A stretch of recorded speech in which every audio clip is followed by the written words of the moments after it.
Good morning, everybody. Welcome to a very colorful Memorial Park Woods. It's kind of a blustery gray day, and I'm here today to talk to you a little bit about how to diagram and sketch some complex natural subjects. This is a technique that would be useful if you've got something complicated that you want to analyze and diagram and collect a lot of detail on. It's not super useful for, really simple things, maybe like a leaf or anything like that, but more complex things like a pine cone or a flower sometimes need a little bit more detail in order to capture how those things are really put together.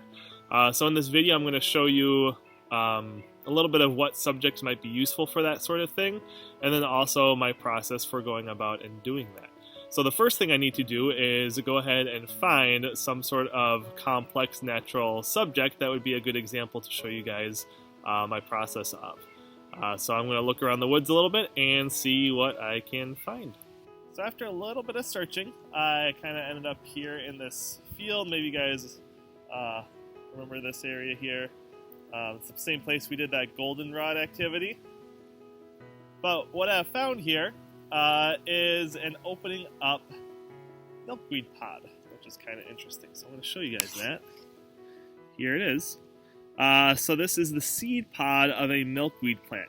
Milkweeds are very important. They're good food for monarch butterfly caterpillars. They're almost the exclusive food of those guys. And this is the seed pod they create when they reproduce. So this is a very, very, very interesting structure because it's got a lot going on inside of it. You can kind of see this one's just barely hanging on to some of its seeds here. So this is going to be my subject for my natural blueprint. So what I'm going to do is just pull off one of these. This one right here. And I'm going to take it back into the classroom with me where I can maybe do a little bit better lighting and show you guys a little bit easier what I'm doing with it. It's also starting to rain a little bit here, so I don't really want to be stuck out in that. But I'm going to show you how I kind of take this apart, what I do with it, and then how I make a diagram out of what I find. So I'm going to go back into the lab and start exploring a little bit. Alright, so hello everybody. I'm back here in the lab with my milkweed pod. A little bit of spoilers, it's actually one day later than when I collected the pod. And right away I noticed something cool has happened. As the pod has been drying out, it's actually split open a lot more, and you can see a lot more of the seeds that are coming out of it. This is kind of cool because this is actually what they're basically designed to do. So over the course of a few weeks during the fall, these pods dry out, they split, and they slowly release their seeds on windy days, so the new milkweed plants will start growing further away from the parent plant. But I'm going to start doing my blueprint with this, and I'm going to walk you through my process of how I do that. So once again, the idea is to capture the structure of something complicated, and if you look at this is relatively complicated.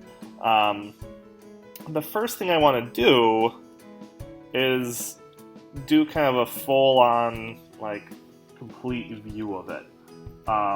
Before I start taking apart, I really want to make sure first, if I can get it to stay up, there we go. I really want to make sure I get the overall structure of it before I start taking it apart. When I was a kid, I used to enjoy taking stuff apart, like Nerf guns. The problem is I wouldn't really make any notes or diagrams of how they go back together again. So after I took a Nerf gun apart, I would have no idea how to put it back together, and then I had a broken Nerf gun. So we kind of want to avoid that here. We want to make sure we at least know a little bit of what the overall structure of this thing is like before we start taking it apart. So that's what I'm going to do. I'm going to do a little sketch of the overall structure of this thing. And then once I'm done with that, then we can start pulling it apart and looking at the different parts and pieces and how they go together.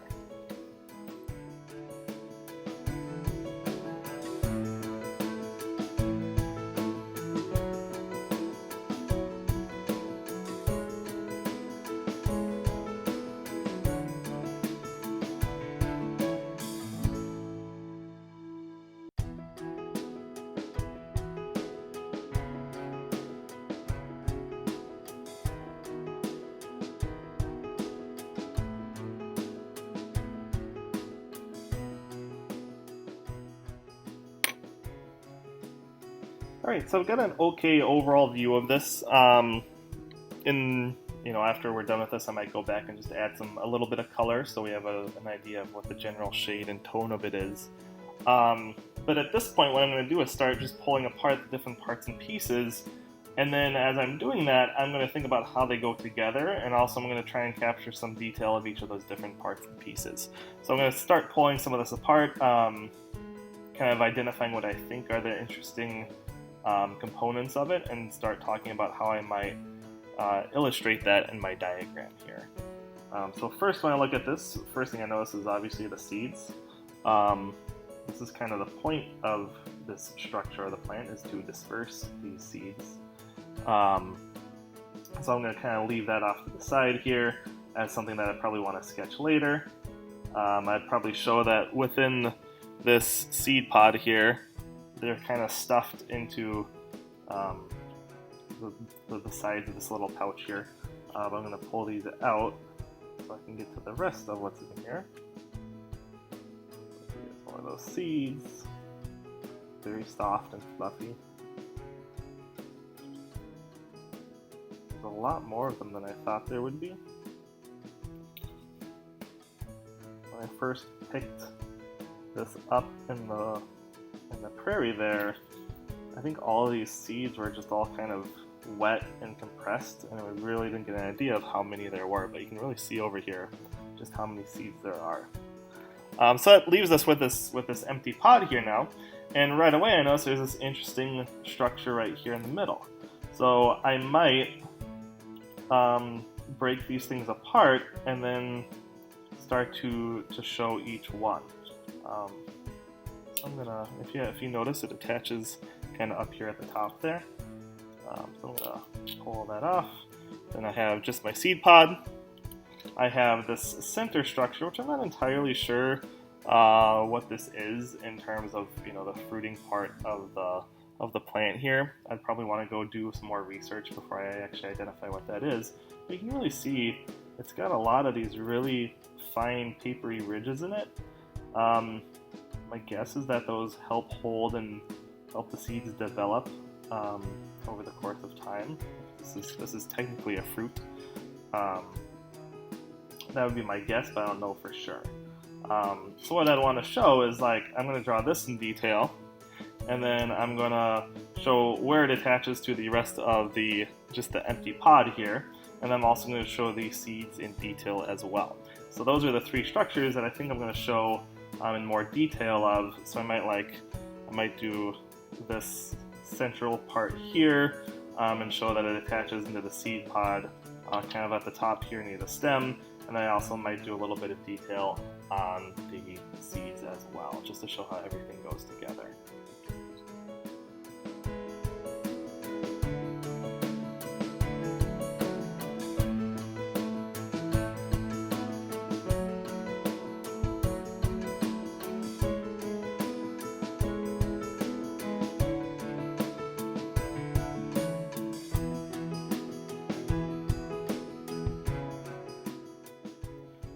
Alright, so I've kind of finished up and illustrating my central feature here, whatever you would call that, and I just did a little basic structure of it, just to kind of show that it's got these really interesting delicate pouches here on the side, and then this nice sturdy spine that kind of holds it all together and also will attach it into the main part of my seed pod.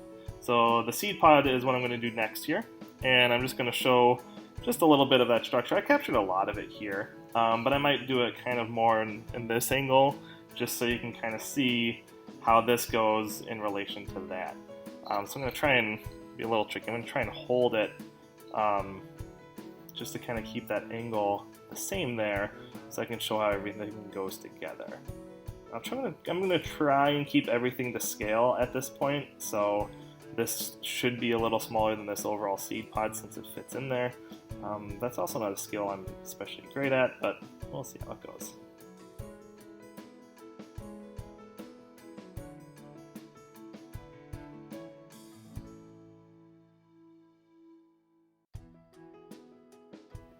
Alright, so here's the overall basic shape. what I want to show next is I want to show a little bit of attachment that this central part kind of, when I took it apart, this connects to this back stem part here. So this is where it connected to the rest of the structure. And I want to illustrate that because I want to show how these different things go together. So this top here connects to where this stem here kind of comes in there, and that's really what I want to show, is that's where that connection is. So once again, I might add a little bit of color just to kind of show what this looks like before I move on to the seeds.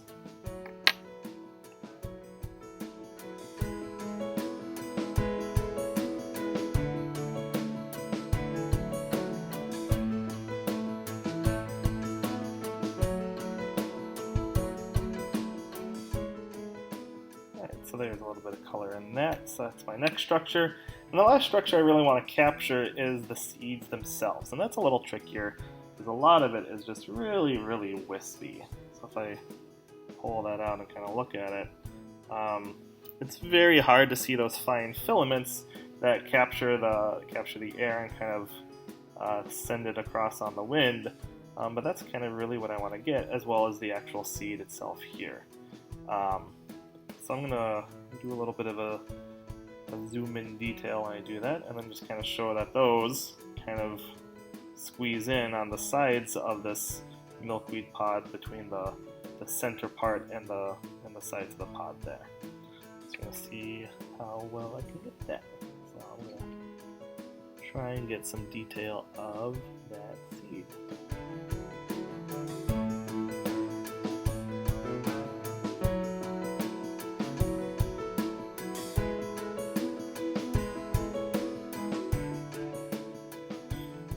There you go. Those are the three basic pieces that I can see for this particular structure. Now what I might want to do is just add a little bit more detail in here. So something that might be useful is first knowing approximately how big the seed pod is. I didn't really draw it to scale, so I'm going to add some measurements in there that it's about 1 centimeter long and half a centimeter wide. So I might put those measurements on there.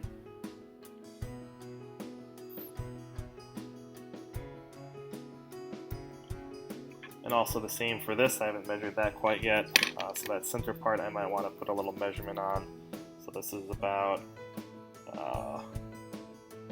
say 5.7 centimeters long, and at its widest, about 1 centimeter wide. So I'm going to write that in there as well, just to add a little more detail in there. 7 and 1 centimeter wide. And then the last thing that I think might be useful is to know about how many seeds I have found in here, because it's not countless. It's not a number that's too many to really feasibly count. So I'm just going to do that real quick, because that might be some useful information to know approximately how many seeds per seed pod you can expect from a milkweed plant. So I'm just going to count those up real quick.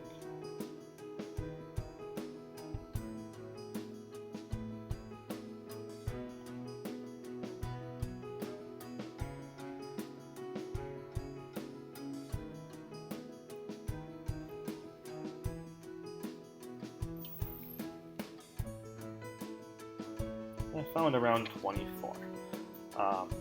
Actually, I forgot to show that these are kind of squished into the body of the seed pod.